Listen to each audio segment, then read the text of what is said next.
샬롬, 류 선생의 구속사 천국열차, 유도순 목사님의 신구약 성경 파노라마를 낭독하는 시간입니다.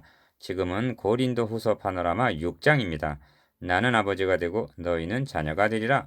요절은 18절, 너희에게 아버지가 되고 너희는 내게 자녀가 되리라.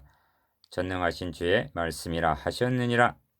6장에는 기업, 은혜를 헛되이 받지 말라 1절, 니은 보답하는 양으로 너희도 마음을 넓히라 13절, 디귿 너희는 믿지 않는 자와 멍에를 같이 하지 말라 14절, 리을 너희는 저희 중에서 나와서 따로 있고 하는 17절, 네 번의 권면이 나옵니다. 여기에 중심점이 있습니다. 바울은 문맥을 중단한 2장 14절부터 이곳까지 자신이 새 언약의 직분을 어떻게 수행해 왔는가를 묵묵히 말씀해 왔습니다. 이는 고린도에 침투한 어떤 사람들과의 차별화를 보여주기 위해서입니다. 그런데 5장 20절에 이르러 비로소 그리스도를 대신하여 간구하노니 너희는 하나님과 화목하라 하고 최우선적으로 하나님과의 바른 관계를 회복할 것을 권면하고는 6장에 이르러 여러 가지를 권면을 하는 문맥입니다. 바울은 이 권면을 내가 자녀에게 말하듯 하노니 하고 13절 상관절 사랑하기 때문이라고 말씀합니다. 그런데 이 모든 말씀은 내가 너희를 영접하여 너희에게 아버지가 되고 너희는 내 자녀가 되리라로 귀결이 되고 있음을 놓치지 말아야 합니다. 왜냐하면 이것이 하나님과 함께 일하는 1절 궁극적인 목적, 즉 하나님의 나라 건설이기 때문입니다. 이를 세 단원으로 나누어 상고하겠습니다. 첫째 단원 1절에서 10절 은혜를 헛되이 받지 말라. 둘째 단원 11절에서 13절 보답하는 양 마음을 넓히라. 셋째 단원 14절에서 18절 저희 중에서 나와 따로 있고 첫째 단원 1절에서 10절 은혜를 헛되이 받지 말라. 우리가 하나님과 함께 일하는 자로서 너희를 권하노니 하나님의 은혜를 헛되이 받지 말라. 1절 1. 첫째 단원의 중심점은 하나님의 은혜를 헛되이 받지 말라는 말씀이 있습니다. 첫째로 하나님과 화목하라 한 바울은 둘째로 하나님의 은혜를 헛되이 받지 말라 하고 권면합니다. 어떻게 하는 것이 하나님의 은혜를 헛되이 받는 것인가? 즉각적으로 헌신하라, 전도하라, 열심을 내라는 동료가 떠오를 것입니다. 그것이 아닙니다. 그런 말은 고린도에 침투한 어떤 사람들이 한 말일 것입니다. 이렇게 생각되는 것은 복음보다는 교훈을 귀에 못이 박이도록 들었기 때문입니다. 이어지는 말씀을 보십시오. 보라 지금은 전도할 때요. 보라 지금 봉사할 날이라 하고 말씀합니다. 2절 하반절. 이 은혜가 무엇인가? 받을 자격이 없는 무가치한 자에게 하나님께서 그리스도를 통하여 값없이 거저주시는 호의입니다. 그러므로 하나님의 은혜를 헛되이 받지 말라는 뜻은 하나님의 은혜를 헛되게 만들지 말라는 뜻입니다. 로마서에서는 만일 은혜로 된 것이면 행위로 말미암지 않음이니 그렇지 않으면 은혜가 은혜되지 못하느니라 합니다. 로마서 11장 6절. 갈라디아서에서는 내가 하나님의 은혜를 패하지 아니하노니 만일 의롭게 되는 것이 율법으로 말미암으면 그리스도께서 헛되이 죽으셨느니라 말씀합니다. 갈라디아서 2장 21절. 한마디로 바울이 전하여 준 복음 외에 다른 복음에 귀를 기울이지 말라는 경계입니다. 3. 바울은 5장 18절에서 21절까지 해서 하나님과 화목하는 것이 어떻게 해서 가능하셨는가를 말씀했습니다.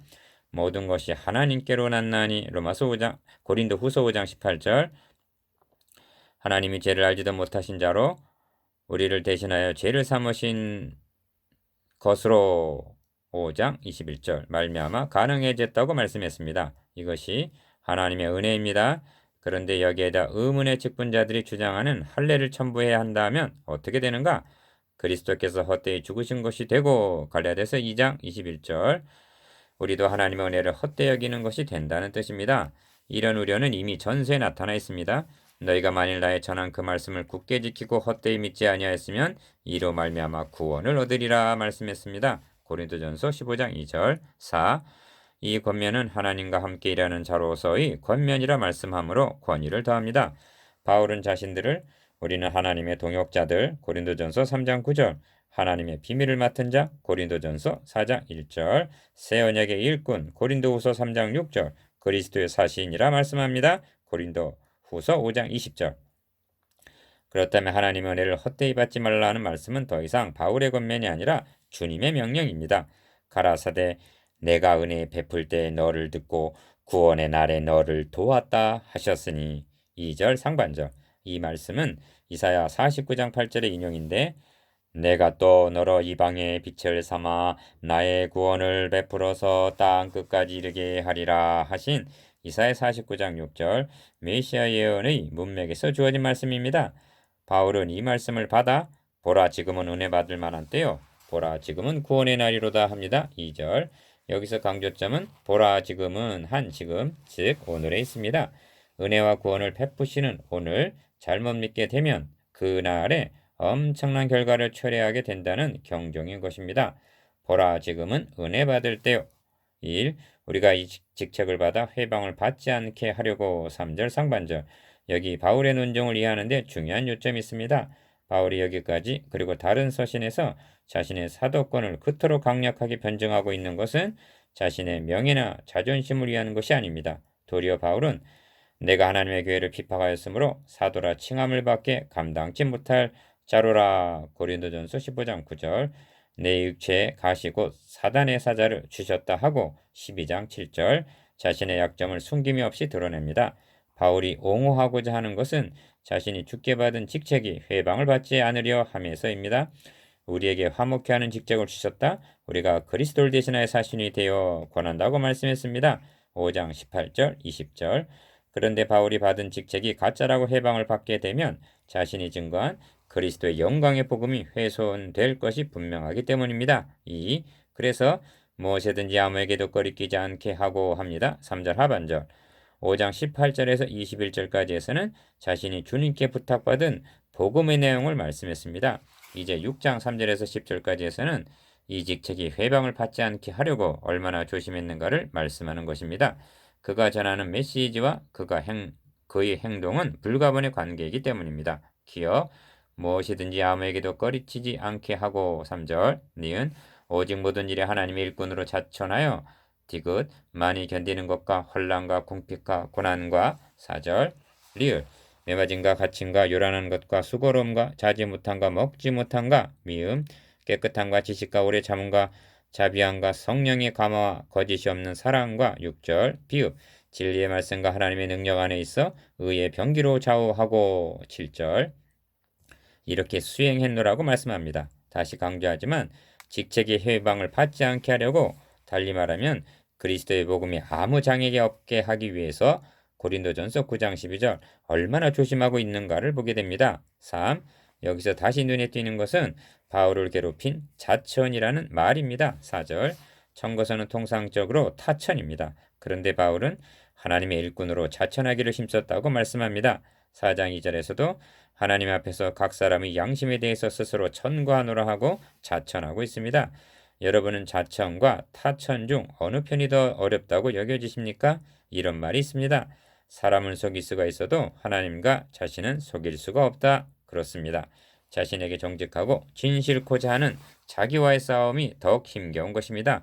바울은 이 점을 내가 내 몸을 쳐 복종하게 하기를 내가 남에게 전파한 후에 자기가 도리어 버림이 될까 두려워함이로라 하고 말씀합니다. 고린도전서 9장 27절 4. 또 주목을 끄는 것은 많이 견디는 것과 4절 오래 참음이라는 6절 인내에 대한 강조입니다. 12장 12절에서도 사도의 표로 첫 손에 꼽는 것이 모든 참음을 들고 있습니다. 하나님의 일꾼으로 자천하기 위해서는 인내 없이는 불가능한 것입니다. 여기에 열간 모든 덕목들은 모두가 인내의 열매라고 말해도 과언이 아닐 것입니다. 5. 8절에서 10절까지에서는 새 언약의 일꾼들이 불가피하게 당면하게 되는 양면성을 말씀합니다. 기억, 영광과 욕됨으로 말미암으며 니은 악한 이름과 아름다운 이름으로 말미암으며 디귿 속이는 자 같으나 참되고 리을 무명한 자 같으나 유명한 자요 미음 죽는 자 같으나 보라 우리가 살고 비읍 징계를 받는 자 같으나 죽임을 당하지 아니하고 시옷 근심하는 자 같으나 항상 기뻐하고 이응 가난한 자 같으나 많은 사람을 부유하게 하고 지읒 아무것도 없는 자 같으나 모든 것을 가진 자로다. 이육 이렇게 말씀하는 바울의 염두에는 자신에게 돌을 던지던 박해자 자신을 모략하는 거짓 청재 그리고 그 팀에 끼어있는 분별력이 없는 성도들을 생각했을 것입니다. 기억 무명한 자 같으나 유명한 자의 죽는 자 같으나 우리가 살고 등의 표현이 박해자들을 염두에 두고 한 말이라면 니은 용감과 욕됨으로 말미암으며 속이는 자 같으나 참되고 등의 말씀은 자신을 거짓 사도라고 비방하는 어떤 사람들을 생각했을 것입니다.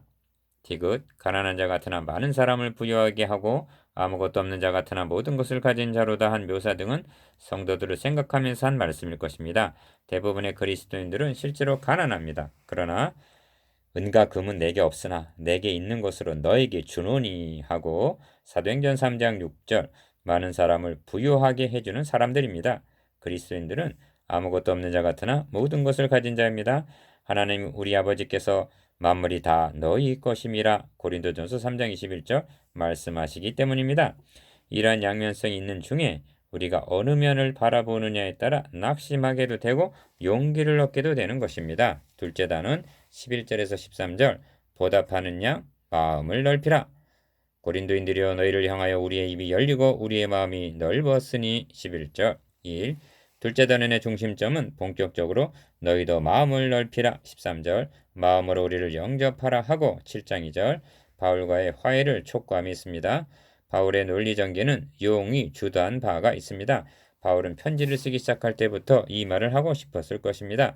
그러나 마음에 담아둔 채 묵묵히 굳게 닫혀있는 저들의 마음문을 두드리는 말씀만을 전했습니다. 만일 서두에서 이렇게 말했다면 받아들이기는커녕 반발을 했을 것입니다. 이 고린도인들이여 하고 부릅니다. 서신 중간에 이렇게 부르는 예는 극히 드문 일입니다. 갈라디아인들의 변절에 너무 기가 막혀서 어리석도다 갈라디아 사람들아 하고 부른 경우와 갈라디아서 3장 1절 이와는 대도적으로 빌립보교의 형제들의 변함없는 애정에 빌립보 사람들아 하고 빌립보서 4장 14절 감격하여 부른 두 번의 예가 있을 뿐입니다.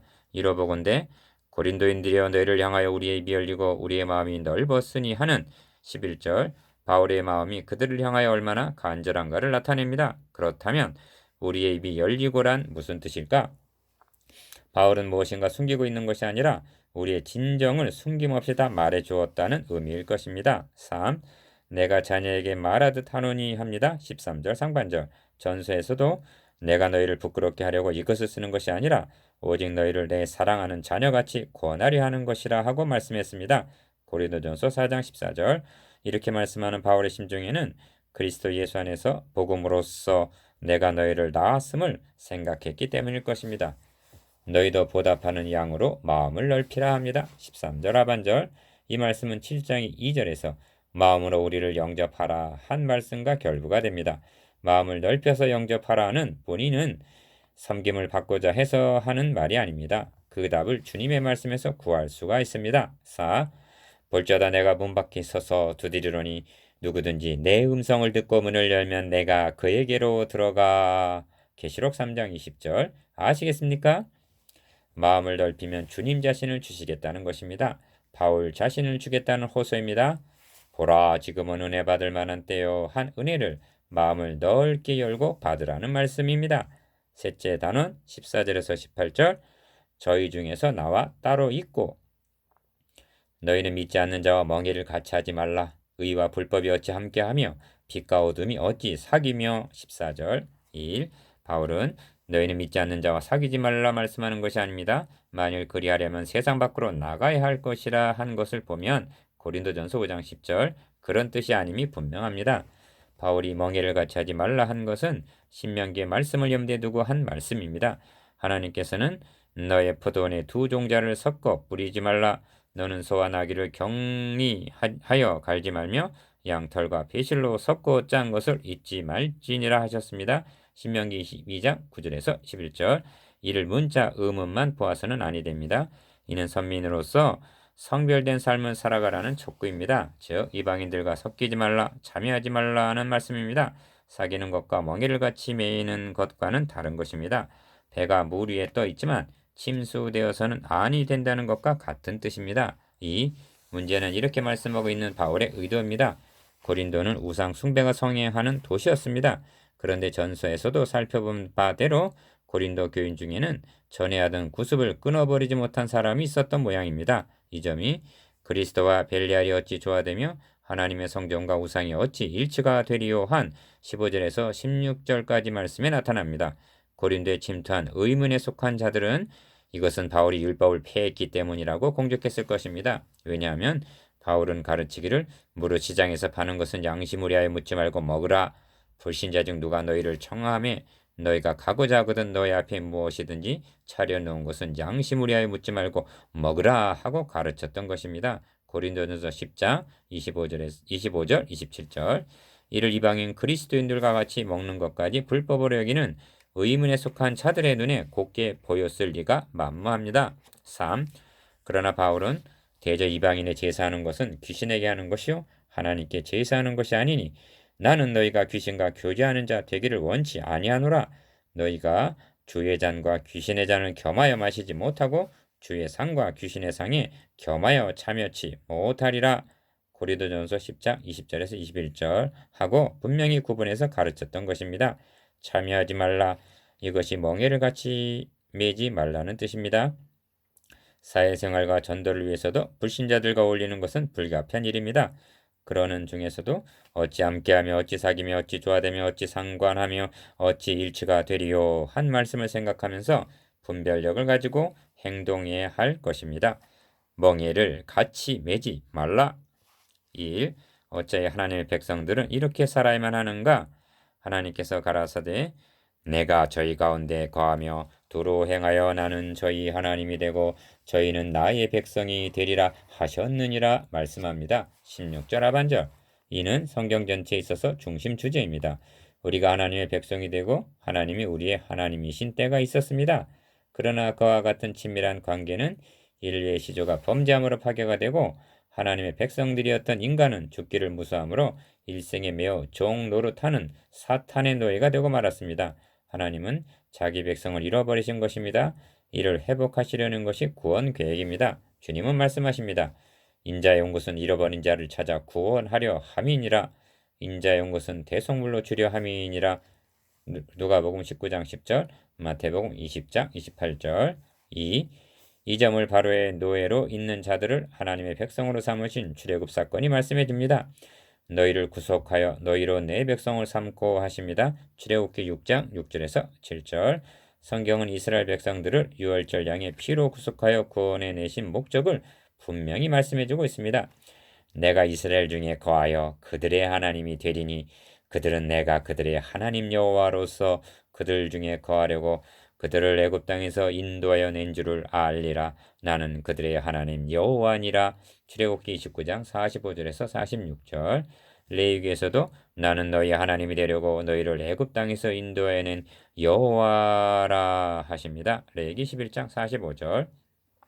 그런데 구약 시대의 함께 거하심은 휘장이 가로막혀 있었던 것입니다. 왜냐하면 영적 출애굽에 대한 예표였기 때문입니다. 3. 성경의 중심 주제가 되는 나는 저희 하나님이 되고 저희는 나의 백성이 되리라 하신 말씀이 내가 이스라엘 집과 유다 집에 새 언약을 세우리라 하신 예레미야 31장 31절 새 언약과 결부하여 집중적으로 말씀함을 주목해야만 합니다. 예레미야 30장 22절, 31장 1절, 33절, 32장 38절. 이는 나의 하나님 내 백성이 새 언약을 통해서만이 가능하여짐을 나타냅니다. 곧 내가 나의 법을 그들의 속에 두며 그 마음에 기록하여 돌비가 아닌 마음에 기록하여 나는 그들의 하나님이 되고 그들은 내 백성이 될 것이라를 통해서 예레미야서 31장 33절 이루어지고 성경의 마지막 책인 계시록에 이르러 보라 하나님의 장막이 사람들과 함께 있음에 하나님이 저희와 함께 거하시리니 저희는 하나님의 백성이 되고 하나님이 친히 저희와 함께 계셔서 모든 눈물을 그 눈에서 씻기심에 다시 사망이 없고 애통하는 것이나 곡하는 것이나 아픈 것이 다시 있지 아니하리니 처음 것들이 다 지나갔음이러라 에서 완성이 될 말씀입니다. 계시록 21장 3절에서 4절. 4. 그러므로 주께서 말씀하시기를 너희는 저희 중에서 나와서 따로 있고 부정한 것을 만지지 말라 하십니다. 17절. 이것이 성별입니다. 성도 다음은 구별됨이 있습니다. 또 내가 들으니 하늘로서 다른 음성이 나서 가로되 내 백성아 거기서 나와 그의 제에 참여하지 말고 그의 받을 재앙을 받지 말라 하십니다. 계시록 18장 4절, 예레미야 51장 45절. 이 말씀은 세속 국가를 상징하는 바벨론의 멸망을 경고하는 중에 주어진 말씀입니다. 저희 중에서 나와서 따로 있지 못한 예가 소돔 고모라가 심판을 당할 때의 롯의 처입니다. 그가 소금 기둥이 되었다는 것은 일종의 비석이 되었다는 뜻입니다. 성경은 이를 통해서 저희 중에서 나와서 따로 있지 아니하면 이와 같이 된다는 엄중한 경고를 하고 있는 셈입니다. 그런데 현대교회 성별은 몇 점이나 될 것인가? 내가 너희를 영접하여 너희에게 아버지가 되고 너희는 내게 자녀가 되리라 합니다. 18절 상반절. 여기 표현이 하나님과 백성에서 아버지와 자녀로 바뀌고 있음을 주목해야 합니다. 바울은 바로 앞에서 한 말씀을 잊었단 말인가?